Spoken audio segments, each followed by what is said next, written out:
Muy buenos días, muy buenos días. Gracias por acompañarnos en este devocional de la Iglesia Bíblica Torre Fuerte llamado Palabras de Esperanza. Qué gusto que podamos estar hoy en este mecanismo electrónico para compartir estos minutos juntos.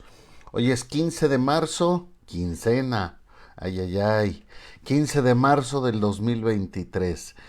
Es un gusto poder acompañarles. Vamos a poner este tiempo en las manos de Dios. Hoy tengo bastante material que cubrir y quisiera dar el tiempo para ello. Así es que doy la bienvenida a todos ustedes y vamos a hacer las cosas como deben de ser, empezando por poner este tiempo en las manos de nuestro Dios. ¿Me acompaña? Vamos a orar. Padre, en esta mañana queremos darte las gracias por poder tener estos minutos delante de la congregación y amigos. Te ruego, Dios, tú guíes estos minutos, que pueda ser palabra clara, fresca, que tú, Señor, des esa respuesta que la gente viene buscando y que hoy mismo sea una palabra que pueda ministrar el corazón de las personas. Te agradecemos por este tiempo, la oportunidad que tenemos de compartir juntos. En nombre de Cristo Jesús. Amén. Muy bien, pues vamos a entrar al mensaje del día de hoy. Vamos a trabajar en este día. Quiero iniciar este tiempo haciendo una aclaración, o mejor dicho, una corrección al tema expuesto el domingo pasado. El pastor David Pérez me hizo la observación y por lo menos con ustedes quiero aclararlo. Tal vez para muchos de ustedes lo que voy a decir pase o pase inadvertido, pero para algunos tal vez es importante tomarlo en cuenta. Comentaba el pasado domingo acerca de las razones por las cuales Jesucristo es nuestro único mediador. Hablaba del uso de la palabra, sus dos naturalezas, su sacrificio y sus oficios. Comentaba el hecho de que aún él mismo fue perfeccionado a través del sufrimiento, y es aquí donde yo quiero hacer la aclaración. No es que Jesucristo llegó a ser el único mediador, porque en su esencia ya lo es aún antes de su encarnación. Pero aún ya teniendo el mérito para ser el único mediador, adicionalmente, él cumple con otros criterios que confirman lo que ya es. ¿Dónde está el problema? Si decimos que él no era, sino que llegó a ser, llegó a tener los méritos, entonces, si no tenía las condiciones para ser mediador, entonces no es Dios, y el hecho es que por ser Dios ya es el mediador y tiene los méritos suficientes. Esto se confirma a través de su encarnación, su vida, su sacrificio, su muerte y su resurrección. Eh, Tal vez la diferencia no es palpable, es que no es que llegó a ser Jesús el único mediador, es que Jesús desde antes de su encarnación era el único que podía ser el único mediador al Padre. Todo lo demás confirma lo que ya era. Muy bien, hecha esta aclaración, que espero no haya complicado la reflexión. Si hay alguna duda, estoy a las órdenes y espero sus comentarios. Vamos al tema de hoy. Esta semana estamos abordando las enseñanzas de los beneficios que tenemos porque Jesucristo es nuestro mediador. Ya hablamos de la expiación, ayer hablamos de la justificación, hoy hablamos de que Jesús nos otorga perdón. Y creo honestamente que todos hablamos del perdón, todos, pero pocos entendemos a qué se refiere el perdón. Pocos entendemos la profundidad del perdón y su esencia. He escuchado algunas explicaciones equivocadas acerca de ello. Por ejemplo, algunos dicen que perdonar es que se te olvide la ofensa, lo cual es imposible. No es posible que nuestro cerebro borre esto. Algunos dicen, no, es que eliges no acordarte, tampoco es eso. Algunos dicen que perdonar es restituir, tampoco es eso. La restitución es un evento posterior que surge a partir del perdón de la parte ofendida y el arrepentimiento de la parte agresora. Y es un proceso, ni siquiera es algo que sucede inmediatamente. Otros dicen, no, no, no, tú perdonaste cuando ya no te duela. No estoy de acuerdo tampoco, porque te puede seguir doliendo aún ya hayas tomado la decisión consciente de perdonar. ¿A qué me refiero? ¿Qué quiero decir con todo esto? Bueno, eh, quiero explicar qué es el perdón, pero a partir de lo que dice la escritura. Eh, y quiero explicar la profundidad de esto. Este es un tema uf, que tendría demasiado para explicarse y abordar. Vamos a un pasaje que nos puede ayudar a explicar uno de los fundamentos principales del perdón. Primera de Pedro, capítulo 2, verso 21. Primera de Pedro, capítulo 2, verso 21. Dice así el texto. Pues para esto fuisteis llamado, porque también Cristo padeció por nosotros, dejándonos ejemplo, para que sigan sus pisadas, el cual no hizo pecado ni se halló engaño en su boca, quien cuando le maldecían no respondía con maldición, cuando padecía no amenazaba, sino encomendaba la causa al que juzga justamente, quien llevó él mismo nuestros pecados en su cuerpo sobre el madero, para que nosotros, estando muertos a los pecados, vivamos a la justicia, y por cuya herida fuiste sanado. Puedo hablar mucho al respecto, decía, hay demasiado que hacer. Y de hecho al final voy a dar una recomendación al respecto, pero quisiera que nos enfocáramos en dos principios que puedo encontrar en este pasaje. ¿Cómo es que Jesús me perdonó? Bueno, este pasaje me da dos enseñanzas fundamentales por considerar cuando hablamos del perdón. Primero, primera enseñanza y la más importante creo yo. Jesús paga por la ofensa de mi daño. En otras palabras, el ofendido paga por la ofensa del daño recibido. Entendemos que mis acciones son una ofensa contra Dios de acuerdo con su ley. Por lo tanto, la consecuencia para la ofensa, según Romanos 6:23, dice, la paga del pecado es muerte. Yo debo de morir para pagar mi deuda a Dios. Y entonces Dios dice, tú me ofendiste a mí. Entonces yo recibo el daño que representa tu acción y entonces tomo tu lugar y muero por ti. Nadie más puede tomar ese lugar sino aquel que se ha ofendido, porque es el único que puede librarme del cargo que hay en mi contra. Expliquemos esto con dinero. Si tú pides dinero y no lo pagas, la persona que te prestó, él y solo él puede liberarte. No te confundas, no, yo le pido un tercero y pago. Si tú haces eso, te conviertes en deudor, pero ahora de ese tercero. Cuando la persona te perdona, te libera de la deuda y esa persona va a pagar por ese dinero que tú usaste. Nadie más. El que perdona, paga. Esto es lo que leímos en el pasaje. Dice que él no hizo pecado, ni hubo engaño en su boca. Él mismo llevó nuestros pecados sobre el madero. Él mismo. Este es el concepto fundamental del perdón. Hay, hay cosas que solo se pueden, que más bien, hay cosas que se pueden restituir como el dinero, pero hay muchas otras cosas que son imposibles de restituir. Por ejemplo, una difamación, una agresión, una ofensa, una infidelidad. Luego me da risa la forma en la que la ley de este país y de todos los países quieren decir que se ha satisfecho la justicia, castigando al agresor. La verdad es que castigar al agresor no restituye al agredido, porque el hecho de que un violador esté en la cárcel no hace nada a favor del que fue agredido. Y esto es algo que de repente perdemos de vista.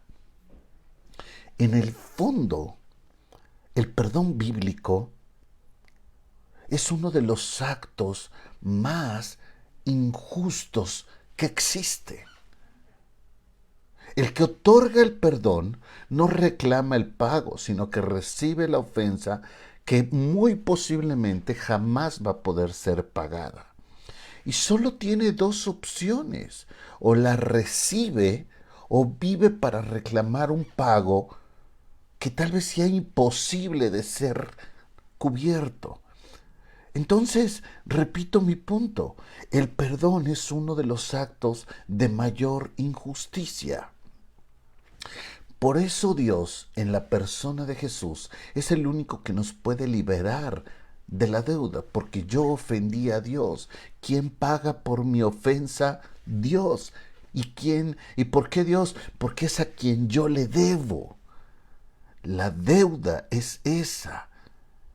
Él paga, él es la persona ofendida, recibe el daño y paga por él. Segundo aspecto, la justicia. Dios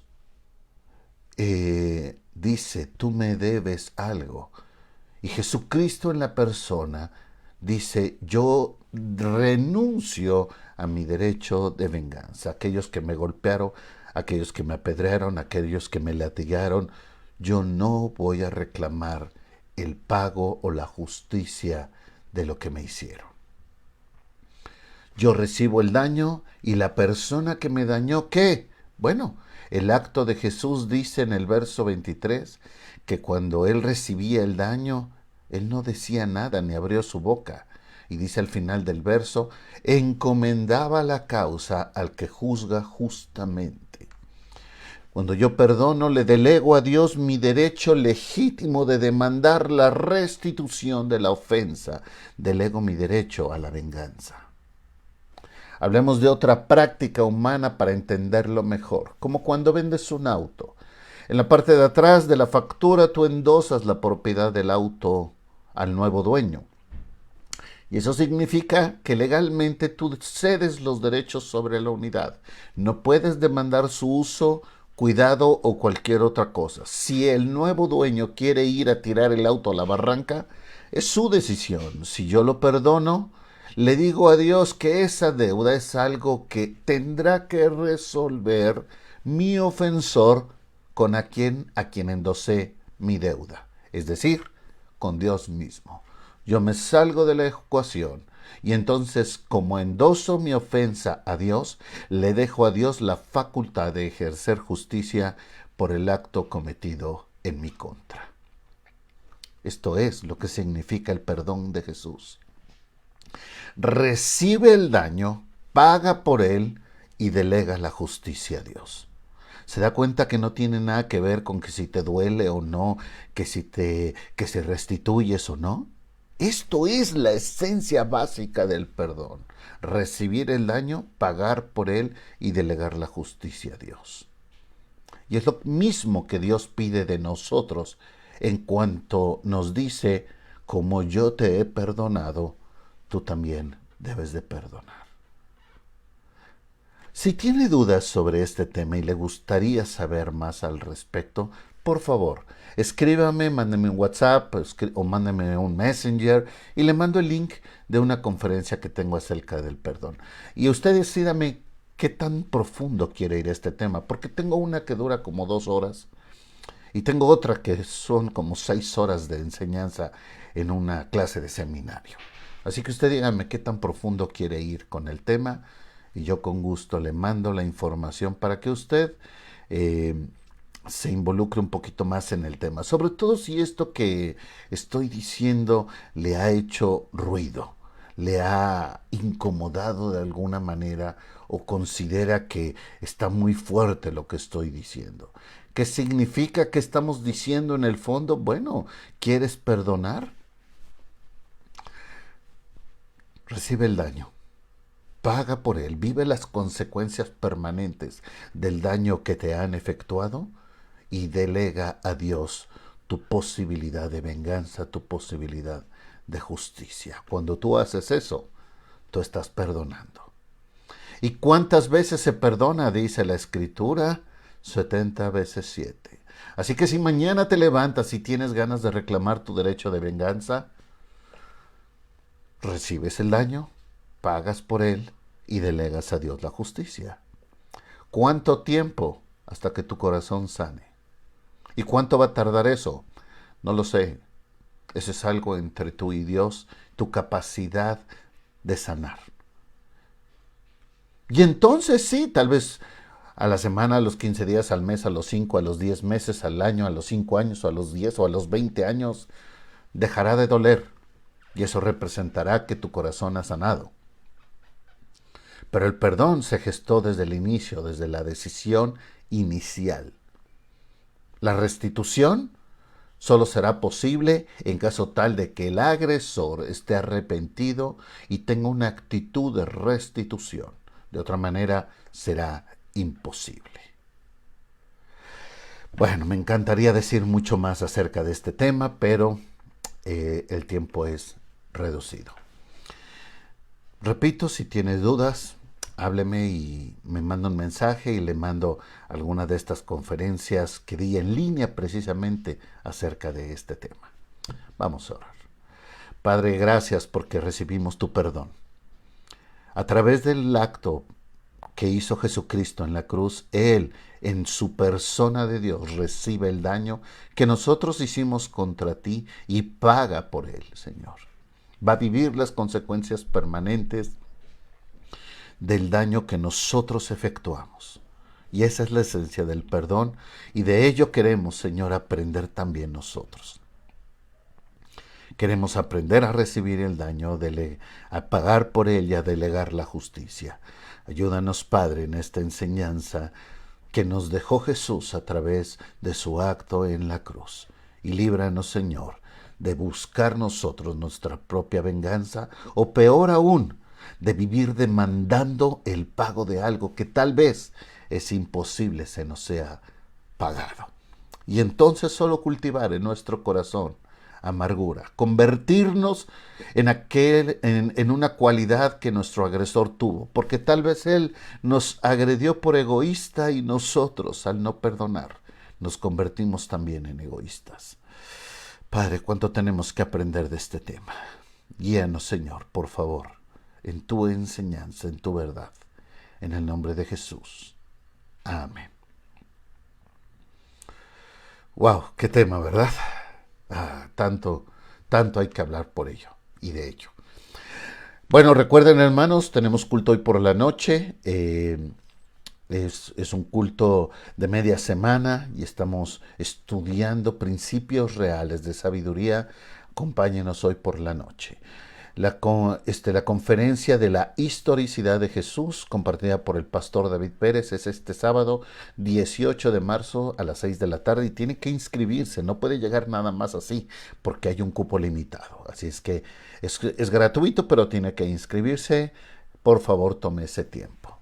Y ya iniciamos el curso de Celebremos la Recuperación los lunes en línea y en breve vamos a cerrar la posibilidad de entrar a él. No quiere decir que entre el próximo mes, porque cuando ya inició el curso se cierra el curso por la intimidad y lo profundo del tema y de los información que se va a ir manejando, no puedes entrar posteriormente. Así es que si quiere inscribirse es ahora. Ya después va a ser muy complicado, no vamos a poder agregarle y entonces tendrá que esperar usted hasta el próximo inicio del siguiente curso. Si usted está interesado, contáctenos para que podamos ayudarle en ese sentido. Muy bien, pues voy terminando ya y saludo a las personas que dejaron un saludo aquí en Facebook. Java, amigo varón, buenos días. Bendiciones a todos, igual a Alfredo Hernández, a Sara González, saludos, mi esposita chula y hermosa, buenos días, Brígida, buenos días, Silvia Álvarez, Hilda Maldonado, gracias, excelente y bendecido día, Eva Salazar, Ruti Castro, buenos días a la iglesia, buenos días, Hanna, Lidia, déjeme ver dónde voy, Sí. Grace, buenos días. Gerardo Arellano, buenos días. Elia Vázquez, buenos días. Leo Mananita, buenos días. Saludos a la iglesia Torre Fuerte. Gracias. Gracias, Grace. Gabriela, buenos días. Buenos días. Susan, buenos días. Elías, ¿cómo sigue tu esposita, amigo? Me enteré que la llevaste al doctor el día de ayer. Lino, buenos días. No, ayer no, antier, Elías. Bendecido día, Armando, buenos días desde Tulancingo. Buen cuidado, buen viaje, amigo, y de regreso también. Luz María, buenos días. Ruth Martínez, este, ok, Ruth, mándame un mensaje, por favor, Ruth, para que te lo mande, allá. Este, y dice oración por Ángel Origel. Mañana entra a cirugía. Bueno, no sé si es Angélica, o Ángel. Gracias, Elías. Ya vi que tu esposa está mejor. Qué bueno. Este, oración. ¿Me puedes poner Ruth Martínez el nombre? Porque no creo que se llame Angelk. Para poder orar por esta persona que mañana va a ser operada. Muy bien, pues ya estamos terminando. Que tengan ustedes un excelente, excelente día. Que nuestro Dios les bendiga grandemente. Y Padre, queremos poner en tus manos a esta persona que va a ser operada en breve, el día de mañana. Que tú, Señor, obres y que tu Padre cumplas tu propósito en ese cuerpo y que sea sanado es nuestro anhelo, pero si tú quieres tratar algo con la persona a través de la enfermedad, a través del proceso de la recuperación, Padre, usa tu propósito y manifiéstate grandemente, porque te lo pedimos. En el nombre de Cristo Jesús. Amén. Angélica Origel, gracias, gracias Ruth. Pues que tengan ustedes un excelente día, gracias por compartir con nosotros. En breve estamos mandando el audio. Dios les bendiga.